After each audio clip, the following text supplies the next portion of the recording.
Cari amici fotografi, buongiorno. Mi sono preso una piccola pausa da uno shooting per parlarvi e lasciare una piccola recensione all'ebook sull'intelligenza artificiale a cura di Andrea Sardo di Up Your Shoot.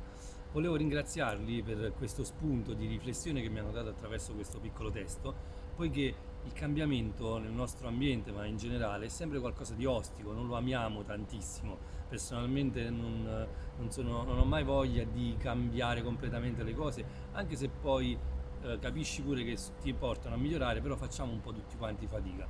Ebbene, devo dire che questo piccolo testo mi ha aiutato subito a prendere spunti per quello che è l'utilizzo dell'intelligenza artificiale. Chiaramente è un argomento che merita un approfondimento tecnico molto più ampio, ma è stato veramente utile come panoramica e per affilare la lama e poter migliorare ancora il nostro flusso di lavoro. Quindi io li ringrazio e vi suggerisco di dedicare qualche minuto a questa lettura che vi lascerà davvero piacevolmente sorpresi riguardo a questo spunto di riflessione. Buon lavoro a tutti!